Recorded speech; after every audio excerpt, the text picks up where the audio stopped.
started now. Thanks very much for coming. My talk is about the use of AI in research in frontier mathematics and physics. I'm going to start with a summary of where things are, where things stand in that respect, and how rapidly things have changed in the last 6 months or so. And then I'll talk about what this implies for recursive self-improvement of models, and I'll give an example. I welcome questions throughout the talk, and actually I don't intend to use all my time presenting the material, and we'll have plenty of time for Q&A, I hope, at the end. So my field's theoretical physics. I actually work with some of the big labs on evaluating their models or using their models to do theoretical physics research and math research. One point that, for those of you who went to Noam Brown's talk earlier today, which he emphasized, I'll emphasize as well, if you're just one-shotting things or you're using models that are just generally available to the public, you are not actually getting exposure to the top-level capability of the models, because the people that are solving novel problems, generating new ideas in physics, they're using the most advanced models, which may not be available to the public, and they are using harnesses in which the models are actually processing things through several layers, like what I call generator verifier layers or agentic harnesses. And they generally have what are essentially infinite token budgets, huge token budgets. So your own personal experience may not actually give you the right impression for where the models are today. The example that I talk about here, this is on my Substack, and there's actually an episode of my podcast Manifold in which I talk about it, is a scientific paper that was published in Physics Letters. It's work that I published under my name because I wanted it reviewed the way every other scientific paper is, or physics paper is reviewed, refereed. But in fact, the main idea for this paper came from GPT. And I was testing the models by looking at the old papers that I had already written. So this there was a paper about 10 that I published like 10 years ago, and I was testing the model's comprehension of that paper. Typically, when we publish a paper, there are some unpublished results. There are non-trivial results related to the results in the paper that we didn't end up writing up. And so I often have some side results that I can test the model's understanding of those side results and be confident that it's not just recalling the results through pattern matching from its training data. So if it is able to reproduce some side calculation that we didn't publish with the paper, then I'm confident that it's actually doing that and not just, it hasn't just memorized that result. And what happened in this instance is that the model gave me, was giving me very good results in terms of its understanding of my paper, our paper. But then, I'm sorry, I don't have the whole prompt and response here, but it then suggested a new idea, which extended the results in our paper. Sorry. I don't know what I just did. Okay. But it then suggested a novel extension of the work. And it was that novel extension which eventually was published in Physics Letters. And I wrote a companion paper which goes through the whole analysis, the prompts that I was giving it, the responses, et cetera, et cetera. And so I just want to document a case here where the model did something that was definitely new, generated a bunch of equations that had never appeared before in the physics literature, and did not do that by pattern matching or memorizing earlier results. And so the response from the physics community 6 months ago was very negative. So lots of people pushed back on me saying that I was injecting AI slop into the physics research literature, et cetera. This guy's actually an old friend of mine, Jonathan Oppenheim. He's a professor at University College London. He works on quantum field theory and quantum information. He and this other professor, Nirmalya Kajuri, who's at IIT in India, they both were like trashing me, online. I mean, not trashing me, but they were criticizing the paper online. And so we eventually all got on a podcast, on a YouTube channel and discussed the whole thing, and you can watch it. It's probably like 90 minutes long, and you can see at the end we basically don't disagree about anything. But it gives you it's kind of a peek. It's kind of a peek at the sociology. Professional scientists did not initially appreciate AI's intruding on their space. Now, flash forward 6 months from there, and there have been many results like this now, including some very impressive results in mathematics. And both in physics and in mathematics, attitudes have shifted tremendously, I think, at least among younger researchers. Terence Tao has commented quite a bit on this. One place where you can say that the scientists are putting their money where their mouth is that in a lot of departments, there are a lot of physics departments and math departments, there are conversations about whether we should reduce the number of grad students, PhD students that we admit, because the professors actually find more productivity in working with the models than in a graduate student. Usually it takes many years to get a graduate student to the point where they can do something useful in these fields. And so conversation has shifted quite a bit in just 6 months, and many results have now accumulated that are of this type.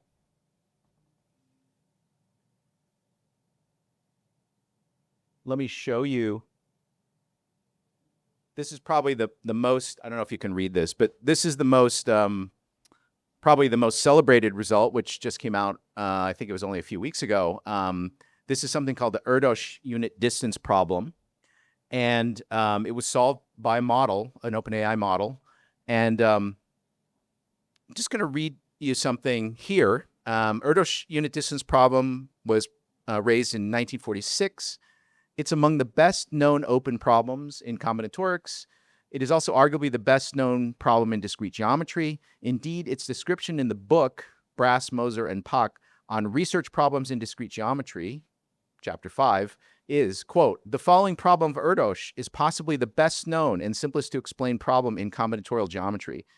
How often can the same distance occur among endpoints in the plane? Very simple to state. Let me just continue reading. I believe it would be fair to say that every mathematician working in combinatorial geometry thought about this problem. And lots of mathematicians working in other areas spend at least some time thinking about it. Let me also add that although this problem may look at first as a recreational one, this is not the case. It is in fact closely related to other mathematical areas, including number theory and algebraic geometry. So there are many quotes from mathematicians which express that they think this is a non-trivial problem. The fact that a model solved this problem is just kind of shocking. The problem was open for many years, and many mathematicians thought about it. So I think that's maybe the best data point you can have for how good the models are at this kind of reasoning. So let me just stop there in terms of talking about where the models are in terms of their contribution to math and science. I think right now, usually it's not an autonomous procedure in which the model solves a problem on its own. Typically, it's human researchers that have been in the field a long time and have some level of taste that are kind of steering the models, but using the models to do lots of calculations or intermediate techniques, things like this, and then gradually getting to some nice result. The kind of reasoning that is necessary to do what I've been talking about is directly related to improving AI models themselves. And I want to give you an example of that.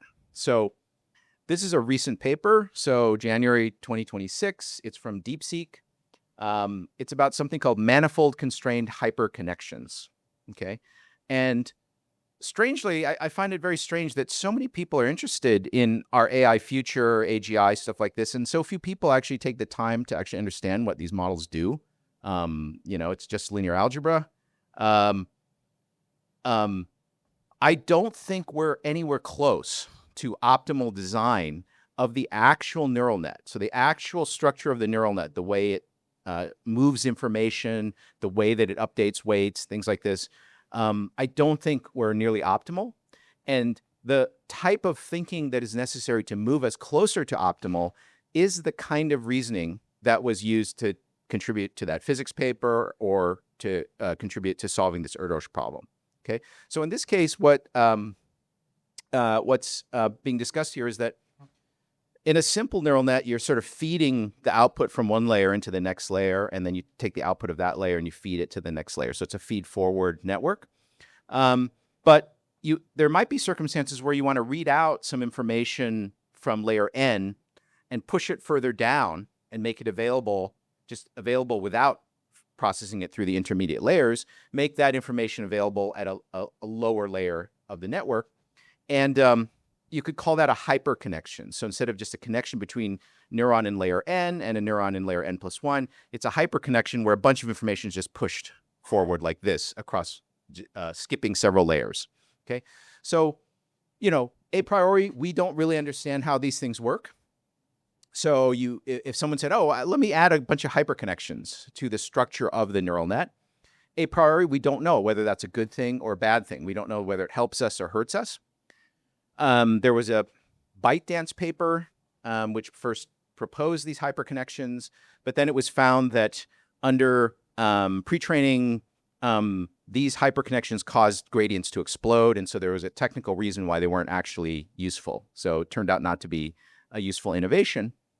But then this DeepSeek paper came up with a way to constrain the matrices of information that are being pushed through these hyperconnections, and constraining them in a very geometric way. So constraining them to lie essentially on a kind of manifold, and or imposing a certain condition like the norm squared of every row and the norm squared of every column in the matrix has to be 1.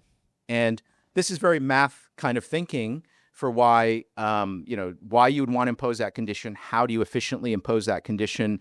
What does it do for you in terms of defeating these gradient instabilities, right? So very, very math, physics kind of thinking. But at the end of the day, you actually end up with a more efficient and qualitatively different neural network. The way it processes information is qualitatively different than just a standard feed-forward network. So now you might say, Steve, you're such a shill for the Chinese Communist Party. Why are you quoting this paper from DeepSeek, and why is the earlier example a paper from ByteDance? It's because these Chinese guys actually publish their work, so that you can actually, if you want to know where the frontier is in AI research, you have to read the papers from the Chinese labs, because Google and OpenAI and Anthropic are not actually telling you what they're doing. We actually don't know the architecture of Mythos, okay? But we know the exact architecture of DeepSeek v4, and it contains this, okay? So I just present that as an example. Now, in this case, these innovations were conceived of and implemented by humans who work at DeepSeek or at ByteDance, but the type of reasoning is similar to what the models have already demonstrated recently they're quite good at doing in the service of physicists and mathematicians. So I think we are not very far from the day when models can propose modifications to their own internal structure. Models will propose modifications to their own internal structure.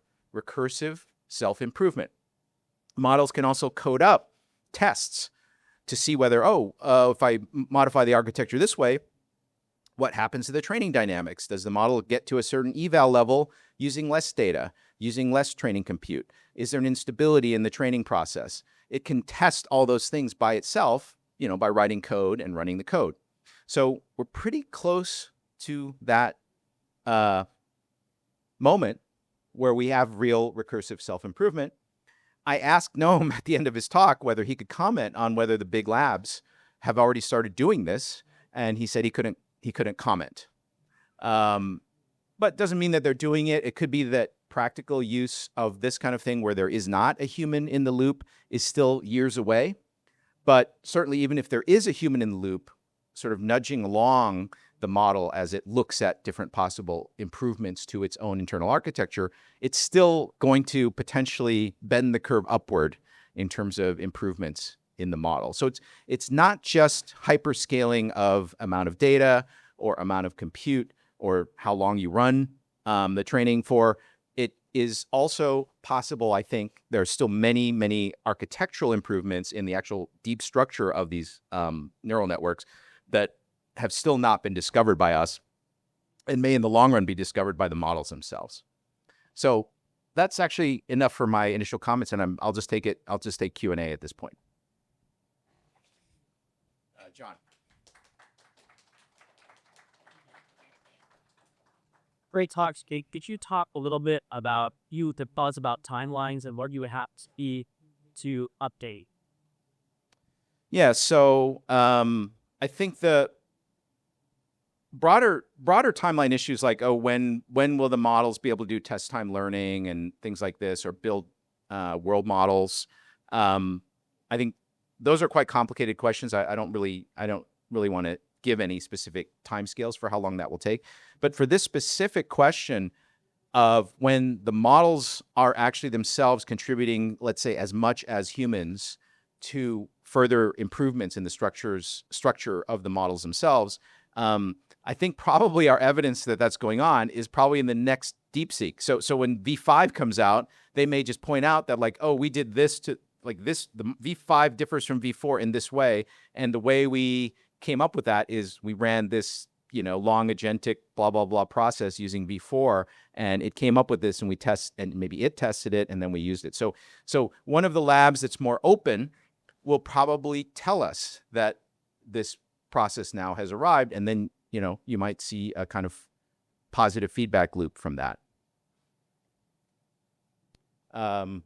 Yeah, so the question was from a professor of philosophy and also an editor of philosophy journals, was first a statement that he's seeing maybe some bad AI slop papers. He has yet to see a really good paper from an AI, and how do we stop the AI slop catastrophe?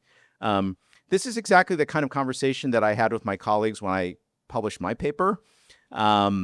I think it's more or less settled that every equation in my paper is correct, and none of them have ever appeared before in the literature. So whether you find them interesting or you like them or not is a separate issue. It's a matter of taste. I think physics and math have moved beyond that to the point where we're just sure that either AI-assisted or fully autonomously generated AI results are actually above the bar of what typically is published, even in the best journals like Annals of Mathematics. So I don't know when that will happen in philosophy. I think some people would argue that the more concrete the domain, the easier it is for the models to get good. So programming was first, and then math and theoretical physics were next, and maybe philosophy will be quite a bit further down the line. I don't know. But I do think like everybody is already facing an AI slop catastrophe, because anybody can write something that looks like a paper, and the amount of human hours that it takes to figure out that, oh, it's actually not quite a paper is huge. So I don't know what's going to happen to the academic publishing ecosystem. We may have to start using models to referee papers because there's so many papers written with the assistance of models. And yeah, I think that's actually a difficult web to untangle. Yes. I guess like perhaps the logical extreme of reorganizing the neural net is that it becomes more deterministic. It ends up becoming a program. Do you have any intuition for like where is like the optimal point, or do you end up with like very specialized neural nets, just like GPUs are for special compute? Yeah, I don't see a trend of the neural net becoming more like a standard software program. I mean, after all, our thing is a neural net, and it's not at all like a standard software program. To me, the way forward is the things that the models lack, like self-awareness, goal orientation, long-term planning, being able to learn on the fly, update their weights on the fly. Those are all things that we do to some extent. And so I suspect the next stages of progress are going to come from people, thinking about how humans do it and then building modules within this neural net architecture, which maybe accomplish those things. And even if they can't be accomplished really within the neural net architecture, there are kludgy ways to do them. And these agent harnesses are essentially kludgy ways to have this these AIs like work toward a goal. They can't update information in their weights, but they can write things. They can write notes to themselves. They can write to markdown files that then they can look at later. So right now we're in the age of kludgy ways to fill in those capabilities that the models don't currently have. But I think ultimately it'll be done by actually better neural network architectures, which is how our brains actually do it. Let me go to the back. Yeah, so okay, so the question is, what types of problems do you think are most susceptible to AI breakthroughs right now? And then the second part was, what aspects of mathematicians then become valuable in a world where these AIs are available? I think that was the question. Yeah. Well, let me try to answer your question by giving you an anecdote. So I was in Beijing a couple of weeks ago, and I was at a dinner, and at the dinner was a probabilist, so mathematician, Canadian guy, but who is a professor at Tsinghua University in China, and his colleague, who's also a Canadian guy, but is a professor at Chinese University of Hong Kong, and who was visiting. And the second guy's field is geometry and mathematical physics. Okay, so we were discussing this Erdos result, and the probabilist was said, "Oh, I was blown away by this. This is very shocking that this problem could be solved totally autonomously by an AI, and for less than $100 of compute or something." And the geometer said, "Yeah, but it's just a combinatorics problem. That's it's not a big deal, And then we got into discussion where he said, and I'm not really worried about AIs in math because even if it proves theorems better than me, it's just great for me. It's like I have an oracle, and I can just always ask the model. I can learn more things. I can go deeper. It's not a problem for me." And then I asked him, I said, "Well, imagine a future where when you ask the model a question, something that you consider a challenging question, it gives you immediately a very deep response that almost, more or less fully resolves the question for you. And furthermore, if you make suggestions to the model, it's clear that your suggestions are not novel to it, that it's not gaining any value from the suggestions that you make to it. Will that change your psychological perspective toward, quote, doing math?" Okay, because I think we'll arrive there at some point. And this was a little bit novel for him, and by the end of the dinner, he was very depressed. So he said, "Yeah, you're right. We could end up there, and then this would fundamentally change my own relationship with the work that I do. If my work is basically useless, right? I'm not actually informing the models, and the real action is models talking to models about mathematics." So that's a partial answer to your question. I think the person who's maybe thought the most about this and is super insightful about how this changes the practice of mathematics is Terence Tao, and he's commented on this quite a bit.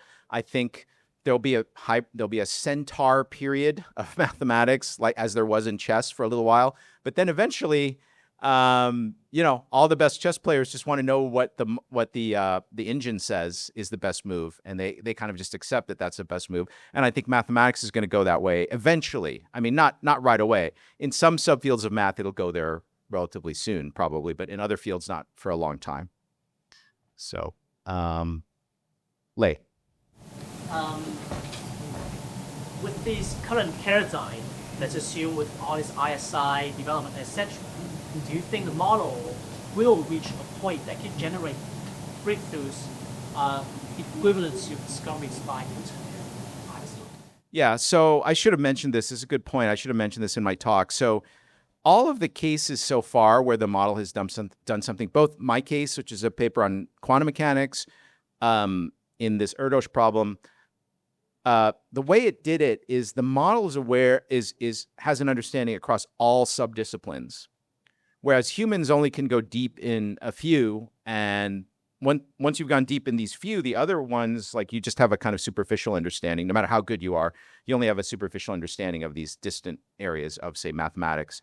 And what the model does is often when it's trying to solve the problem, it can pull techniques from two very distant fields, like, say, number theory and algebraic geometry, and glue them together to solve the problem.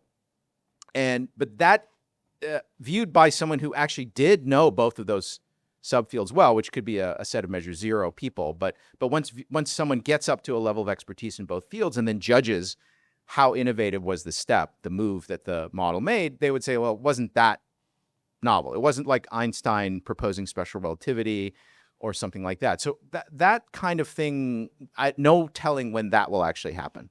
But for RSI, the moves that you have to make to propose like an improvement of the neural net architecture are kind of straightforward. Like you're reasoning about information flow, like maybe if I cache this kind of information at this layer, it'll be useful at this layer, and let me cache it in this way. These are very for people who understand math, these are very straightforward proposals, but they need to be tested because it's primarily an empirical field. You can propose something as a plausible improvement of the model architecture, but then you have to test it to figure out, did this actually improve the learning rate or efficiency of the model? And it's a kind of thing where like the models could have lots of ideas which are kind of about as good as the ideas that human researchers have. And then if you can automate it, then the models are testing these in parallel. So I don't think that to bend the curve upward in AI improvement, we have to have a machine which is capable of doing Einstein or Newton kind of work. Question.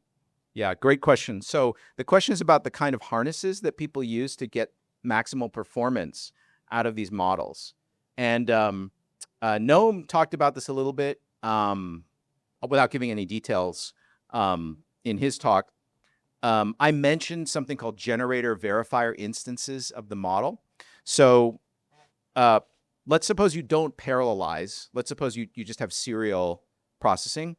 You have one instance of the model which is giving its best attempt at trying to solve the problem or answer the question, but then you subject it to a verifier, which is another instance of the model that has been prompted differently, maybe has a different context, and it is looking at the solution and checking it, looking for flaws, looking for errors. And if you pass the initial prompt through a series of these things, and you demand that the thing converges, multiple verifiers agree that the thing is correct before showing it to a human. This cuts out a lot of the wasted time where you're looking at model output, which is, wrong, but wrong in a subtle way. Okay, you beat down that probability, and that enhances the utility of the model substantially. To give you an example, so this is a paper. This is some results that came out late summer of 2025, so right after the last IMO. And this guy's a professor at UCLA. He and one other guy built a harness which could just take off-the-shelf models, push them through a generator verifier loop. And at that time, the off-the-shelf models could generally only, well, for the specific 2025 IMO, they could only solve one problem, the easiest problem. But when you use the harness, the harnessed version of the AI solved 5 out of 6, which is a gold medal. And so they have a GitHub repo. You can go look. Now this is like a year, not a year ago, but this is like 9 months ago. So it's like the field is moving like this. So maybe you don't want to look at this, but this is an example that you could look at. Yeah, you've been waiting a long time. Question. Yeah, so I guess 2 comments. The question is about lean and auto-formalization and what role that plays in application of AI in this space. The teams that are in this space generally fall into 2 categories. Either they use something like lean or they don't. And so you could imagine tuning a model so that it's good at running lean, right? Like using lean. Or lean, for people who don't know, is it's a sort of automatic theorem proving language, which is not a neural network. It's actually a very sort of formalization of mathematical proof, but runs as a computer program. You could either use that or not use that. And the lead has sort of shifted back and forth between those 2 types of teams over time. And so it's no telling whether lean is going to have to be a key component of the super intelligence that in the long run is replacing human mathematicians. I should also, the second part of the comment is they're probably using lean-like stuff, though, to the labs to make their base models better at math. So, and they're probably also using symbolic math programs like similar to Mathematica, where you could generate infinite amounts of synthetic training data, just forcing the model to solve like problems that Mathematica can solve.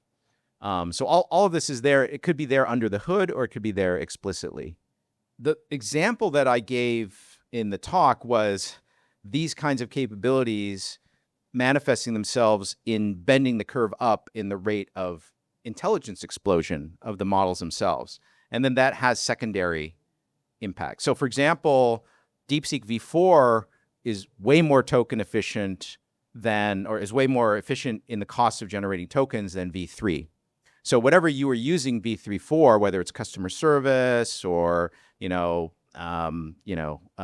identifying fake images or whatever it is, you can do that at 1/10 the cost. And so for sure, just improving the internal architecture of the models does have some bleed over into the general economy to the extent that models are being used in the general economy. I actually am less foomish, if you know what that term means. I'm less foomish than many people in this community about things like robotics. I think robotics is still quite hard. We're not close to solving the problem of how to have an LLM drive a robot in three-dimensional space. And so like it could take much longer before that kind of thing is fully automated. Yeah, this is a good question. So in the specific case of the study that I did, the prompt is here. So in my companion paper, you can look at the actual prompts that I use and the response to the model. And these are the novel equations. Well, there's more below the fold, but these are the novel equations that it produced, which were completely correct and novel. And I don't know how it did it because, I do know what two things it combined in order to do this. But how it knew to combine those two things in order to do this is a little bit of a mystery and unexpected, because at that time I was only testing the models for their understanding of stuff that I had done. I was not expecting it to generate anything novel and publishable, but it did. Yeah. Question?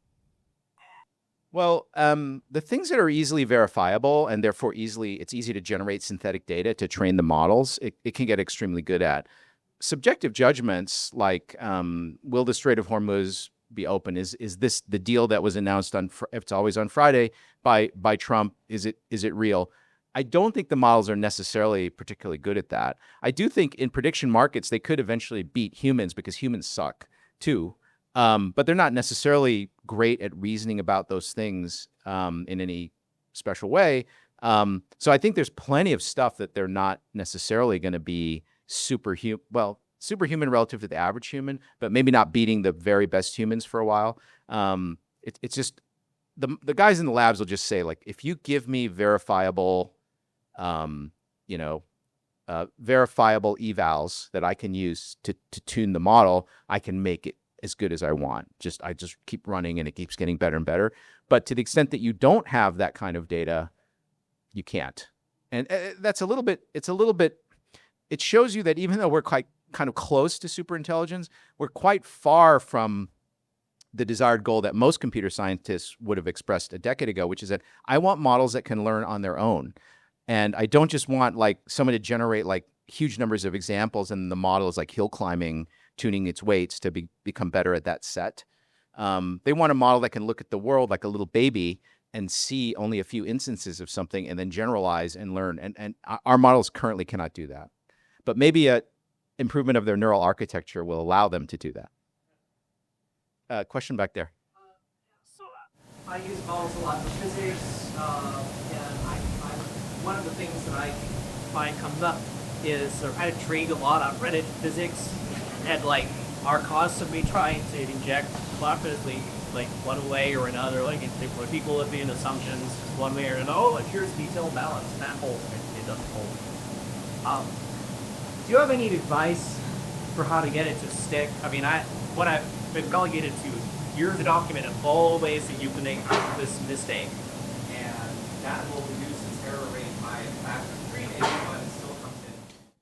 Yeah, the models still make errors, and so it's the exceptional case where they're actually able to do something fully autonomously. You actually have to be watching it and nudging it a lot. I will say though that